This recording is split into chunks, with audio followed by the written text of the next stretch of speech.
Hey guys, I wanted to show you some new features on this tool that's available on updownsignal.cc. This is the website right here. You can go here, connect your wallet, and you can own this tool for life. And so these new features I added based on input from Google and AI when I asked them what you need to make money on these kind of things. And so one of the suggestions it has is something called a lag latency buyer. So here I'm actually running this. This is live. I'm running two strategies. So the way you would set it up on here is on this auto buy grid. It's this little gear shape symbol. So I have two settings on here. The reason being is this is my low setting. So it's looking for a low threshold. So this right here is the windows or the number of ticks it's looking back, only five. I'm only looking for a two volume. Um, 0.1% move. Two, this is the polymarket lag. So where it detects the difference in the polymarket price, whether from Binance.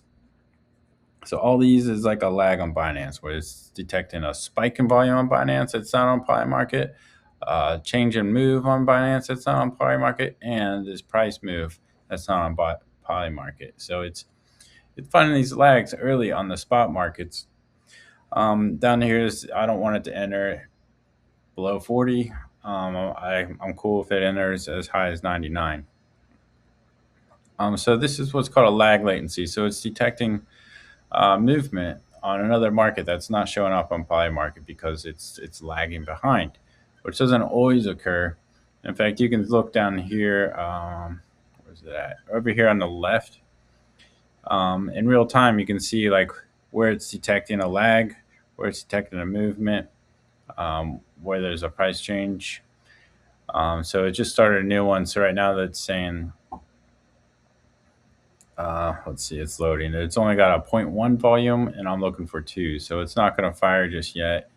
It does have a zero point 0.01 price change. Now it went back down to zero. So it's constantly scanning this. In fact, you see it twice. There's one here, and here's the other one because I'm running two strategies. The reason I'm running two strategies is I got that one I considered the low threshold.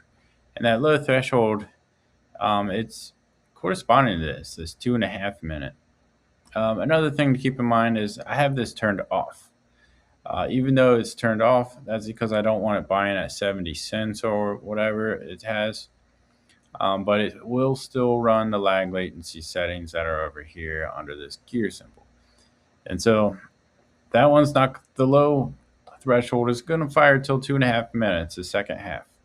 This other one will fire anytime, as early as 0 minutes. And the reason being is it's higher. I have a higher threshold.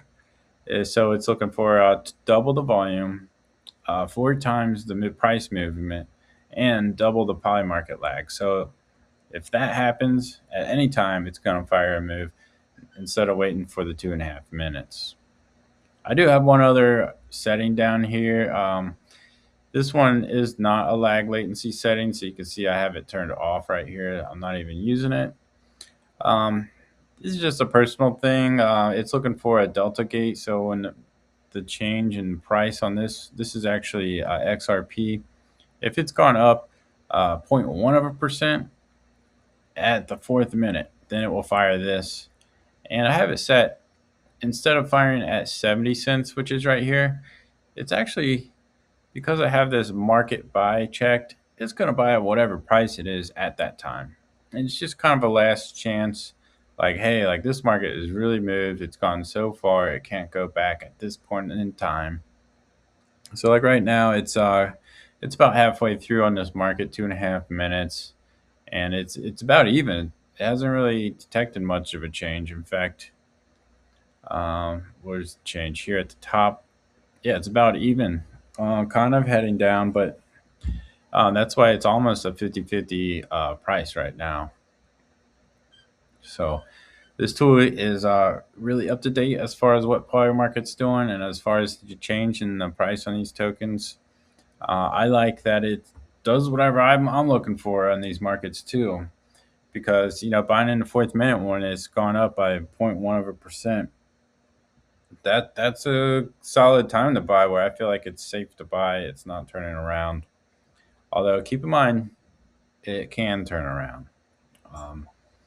Because 99% chance is not 100, so there's still a chance it can flip. Finally, I did add another feature that's pretty huge that AI and Google suggested is another feature that this thing should have. And what it is it's a two-sided maker. So it's going to buy both sides up and down with a spread. So this spread is set for the 96 cents or so, a 4-cent spread.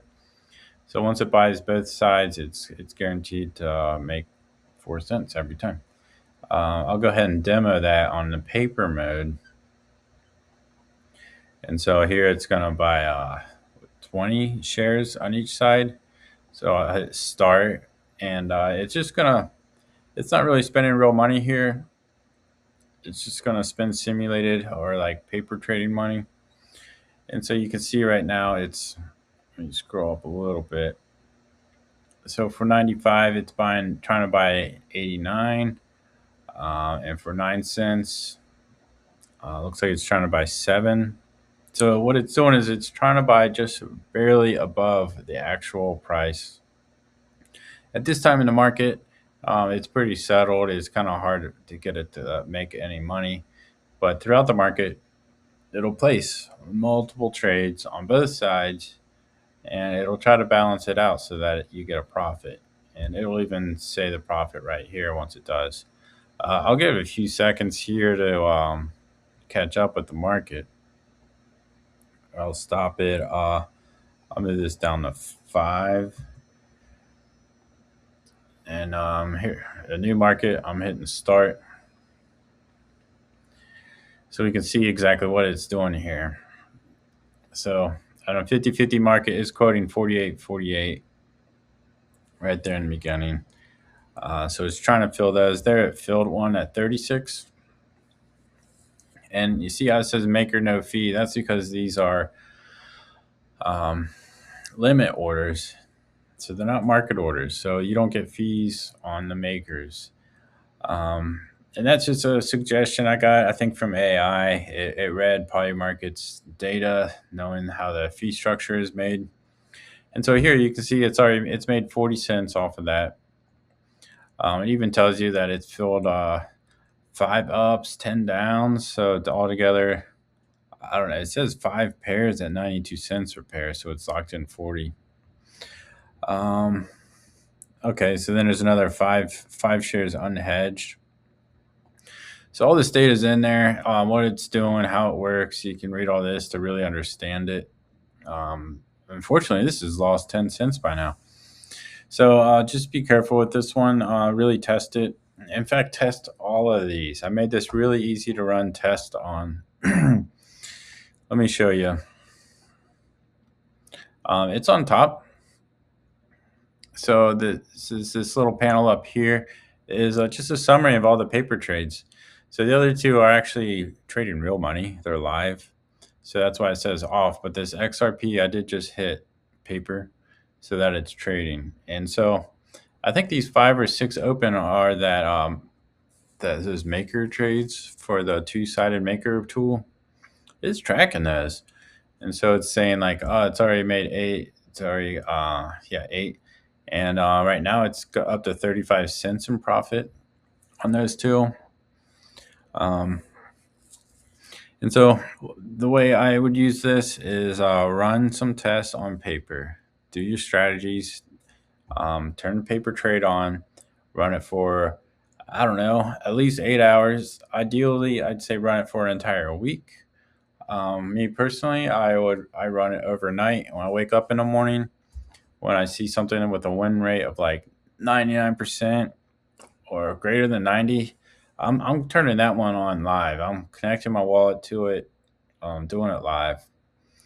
Just be careful with it. Don't invest more money that you can't afford to lose. Here I'm down to like $1, maybe because I have some live trades that went ahead and placed. I don't know. So I kind of simulate these things myself is where I'll when you do the paper trade, it gives you $1,000 to play with. So uh, I'll kind of scale that to whatever I'm going to invest in. So if I'm going to invest $10 and I'm going to do $2 trades, I'll say with that $1,000, let's make these $200 shares just to have an equal scale, equal ratio. That's how I do it, so I can see that it's going to run out. So yeah, you can see the balance here. It started out with 1,000.